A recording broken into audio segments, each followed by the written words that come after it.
Yokaana ekisooka essuula emu olunyiriri olusooka okutuuka ku lusembayo.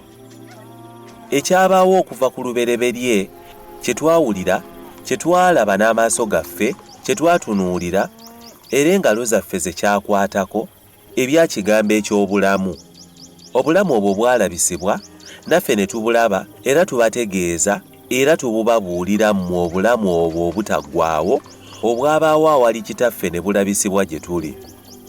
Kye twalaba ne tuwulira, kye tubabuulira nammwe mulyoke musse ekimu naffe, era naye okussa ekimu kwaffe kuli ne Kitaffe era n'Omwana we Yesu Kristo, n'ebyo tubiwandiika ffe, essanyu lyaffe liryoke lituukirire. Ne kino kye kigambo kye twawulira ekyava mu ye era kye tubuulira mmwe, nga Katonda gwe musana, so mu ye temuli kizikiza n'akatono. Bwe twogera nga tussa kimu naye ne tutambulira nga mu kizikiza, tulimba ne tutakola mazima, naye bwe tutambulira mu musana, nga ye bw'ali mu musana, tussa kimu ffekka na ffekka, n'omusaayi gwa Yesu Omwana we gutunaazaako ekibi kyonna. Bwe twogera nga tetulina kibi, twekyamya ffekka so nga n'amazima tegali mu ffe. Bwe twatula ebibi byaffe n'okutunaazaako byonna ebitali bya butuukirivu.